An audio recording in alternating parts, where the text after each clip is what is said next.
ఈ అరణ్య ప్రాంగణానికి నైమిషము అని పేరు, నైమిషారణ్యము అని పిలుస్తారు. ఎందుచేత అలా పిలిచారు అంటే, ఒకానొకప్పుడు ఇంకా కలియుగం ప్రారంభం కాలేదు, ద్వాపరయుగం యొక్క చిట్ట చివరి కాలం సంప్రాప్తమైంది. ఇంకా కృష్ణ భగవానుడి యొక్క అవతార పరిసమాప్తి కూడా జరిగిపోయింది. ఇక వచ్చేటటువంటిది కలియుగం అని, కలియుగంలో ఉండేటటువంటి వ్యగ్రతలు ఎలా ఉంటాయి అన్న విషయాన్ని తెలుసుకున్నటువంటి ఋషులు వ్యధ చెందారు. ఎక్కడికి వెళ్ళి మనందరం కూడా కూర్చుని అనుష్ఠానం చేస్తే కలిపురుషుని యొక్క ప్రవేశము ఉండదో అటువంటి భూభాగము ఏదైనా ఉన్నదా వాళ్ళకు అనుమానం వచ్చింది. సృష్టికర్త చతుర్ముఖ బ్రహ్మగారు కనుక వారందరూ బ్రహ్మగారి దగ్గరికి వెళ్ళారు. భూమండలంలో అటువంటి స్థలం ఏదైనా ఉంటే మాకు తెలియచేస్తే మేమందరం అక్కడ కూర్చుని తపస్సు చేస్తాం. ఎందుకంటే కలి యొక్క ఉద్ధతి చేత, కలి యొక్క ప్రకోపం చేత మళ్ళీ మా యొక్క తపస్సులు పతనమైపోయేటటువంటి స్థితి సంభవించదు కనుక అటువంటి భూభాగం ఎక్కడున్నదో తెలియచెయ్యమని అడిగారు. బ్రహ్మగారు దర్భలతో ఒక చక్రాన్ని తయారు చేసి దుల్లించారు. ఆ చక్రం యొక్క నేమి ఇరుసు ఎక్కడ విరిగి పడిపోతుందో, ఇక ఆ చక్రము దొల్లదో, అది కలిపురుషుడు ప్రవేశించినటువంటి పరమ పవిత్రమైనటువంటి ప్రాంగణమని, కాబట్టి మీరు ఈ చక్రం వెంట వెళ్ళవలసింది అని బ్రహ్మగారు నిర్దేశించారు. ఆ దర్భలతో తయారు చేయబడినటువంటి చక్రం వెనక ఋషులందరూ బయలుదేరి వచ్చారు. ఆ వచ్చినటువంటి చక్రం తిరుగుతూ వచ్చి ఈ అరణ్య ప్రాంగణంలోకి ప్రవేశించిన తరువాత నేమి అంటే ఇరుసు విరిగిపోయి ఆ చక్రం ఇక్కడ పడిపోయింది.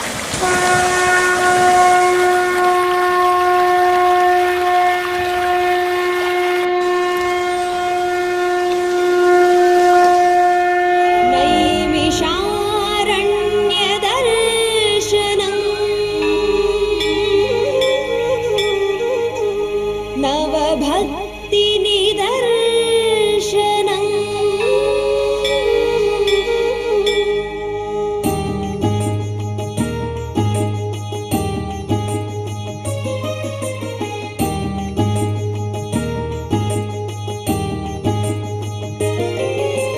నైమిషారణ్య దర్శనం నవభక్తి నిదర్శనం నైమిషారణ్య దర్శనం భవ పాప వికర్షణం. పురాణాలు పురుడు పోసుకున్న నైమిషారణ్య దర్శనం, పుణ్యాల తొలి పులకింతల నైమిషారణ్య దర్శనం, శౌనకాది ముని శుభ సూక్తుల నైమిషారణ్య దర్శనం, కలికాలు మోపని కళల నైమిషారణ్య దర్శనం. నైమిషారణ్య దర్శనం నవభక్తి నిదర్శనం నైమిషారణ్య దర్శనం.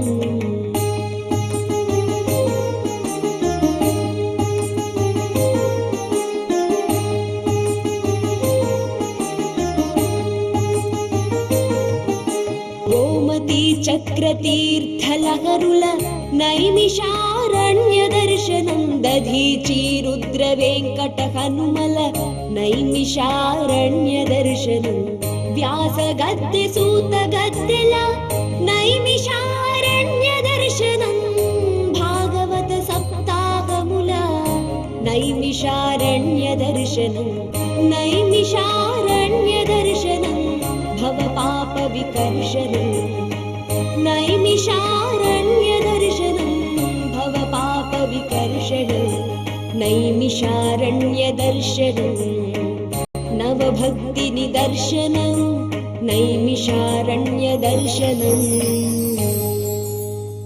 నైమిషారణ్య దర్శనం.